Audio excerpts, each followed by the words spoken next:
So, obviously, I talk about a lot of different styles of eating, different ways of eating, nutrition, and different diets, okay? So, a lot of people might be confused as to what kind of diet I recommend as far as health and whatnot. Personally, I've done every diet under the sun. I've done the Mediterranean diet. I've done um, all different types of veganism. I did raw vegan for 2 months. I did starch based vegan diet, the starch solution. I did the whole foods vegan diet. I did a lot of different forms of veganism. And I've done paleo extensively. I've done ketogenic diet on and off in different periods of time. I've done just recently. I started experimenting with a carnivore diet, and then for a long time I was doing shit. I did the 8 energy drinks and candy bars a day diet back when I was in a band for years. Right around the time I started losing my hair, actually, I was drinking nothing but energy drinks and eating a lot of cakes and just fucked up shit. Those are probably the most unhealthiest times in my life, actually. Horrible, just problems, horrible. That's the way the vast majority of society eats too. Anyway, so, but another style of eating that I actually think is great for the general population that I've eaten probably the most, that works best for me really, is kind of like a traditional Japanese diet, traditional Chinese Japanese style of eating. It's no surprise to me that Asian people people think of them as the healthiest people on the planet and this and that. It's because the way that they eat is based in medicinal nutrition, which is what I do recommend. So, that's basically what I've done for a long period of time, especially the majority of 2018 and 2017, is based my diet on fruits, vegetables, lots of vegetables, lots of herbs.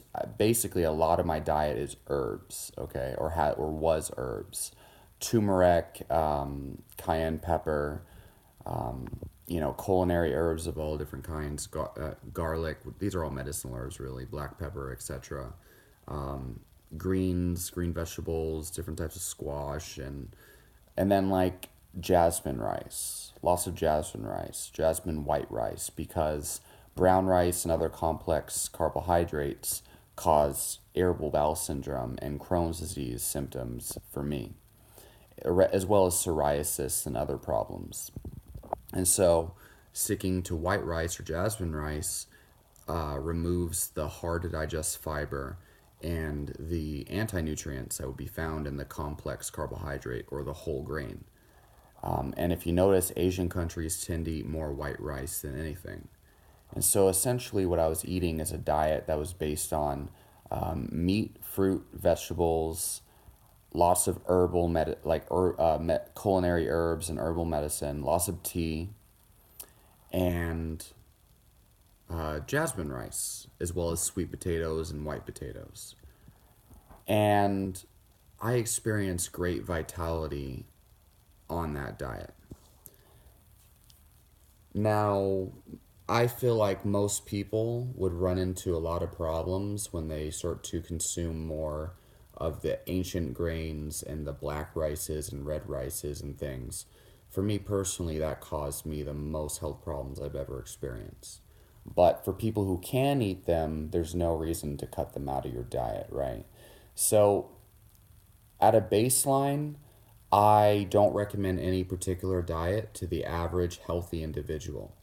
If you don't have any health problems like digestive illness or mental health illness or bloating and gas and autoimmune disease or diabetes, if you don't have these problems, I don't think there's any reason to do a crazy orthorexic, rigid paradigm of eating. You don't have to be a keto dieter to experience health. You don't have to be vegan. You don't have to do any of those diet tribes. if your goal is just to be healthy and live a great life, okay?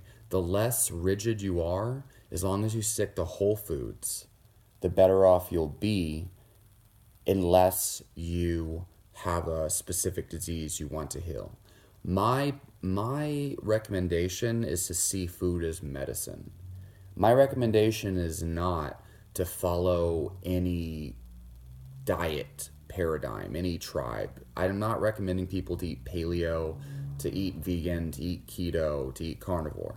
However, I talk about all of these diets to bring awareness to people on how they can heal their health problems with nutrition. See, this is the thing. Everyone wants to follow a label. For me, I care more about results than hype trains, and more about results and effects of food than information and science, okay? I use science to help understand why we get the results we do with what we eat, rather than using information to tell us what to eat. We should find what works and use science to back up, to give us understanding, to ask questions, to answer questions, not use science to as a religion to tell us what to do with our lives. Okay. Anyway, so carnivore diet, is great for people who suffer from autoimmune disease, who suffer from arthritis, who have a lot of food allergies, things of that nature.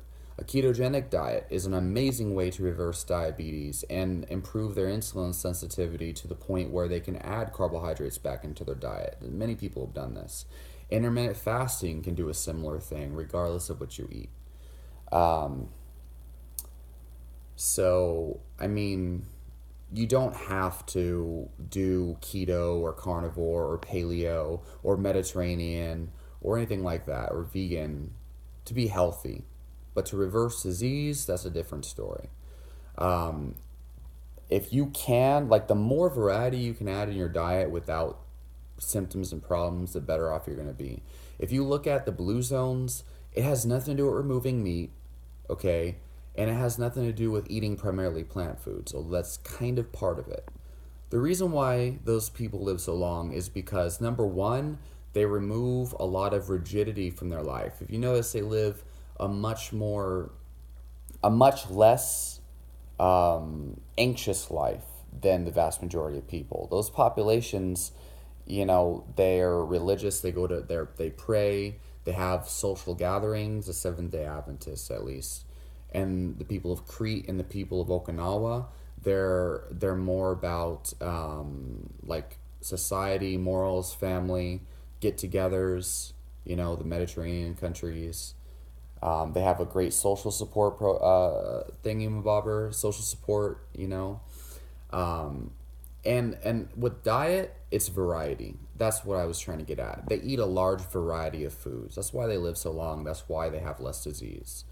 Okay, so variety is great, but it's not necessary. If variety is killing you, you don't need variety. At least your life will be full of. It'll be easier for you to live your life if you're able to eat more foods. But look, if you're fucking suffering from a health condition, you have no business trying to eat a variety of foods. You need to cut out the foods that are causing your fucking problems, okay? I don't like to beat around the bush. Too many people live a life of delusion where they think, oh, I can just eat all these foods that cause me problems and somehow I'll be able to be healthy and happy. No. When you're sick, you're not happy. When you're sick, you can't make money. When you're sick, you can't create a business, or you can't do your best work. Okay? You can't be helping other people if you're fucking sick and can't help yourself. So, seriously, fuck food enjoyment. If you are sick and need to heal yourself, eat a diet that will do that. But just keep in mind, a lot of the rigid paradigms like raw veganism and even keto and carnivore, a lot of it can be a very slippery slope of dogma and tribalism. So depends on your goals. It depends on what you want and what health conditions you have. Leave your questions and comments down below. Subscribe, and I'll talk to you all next time.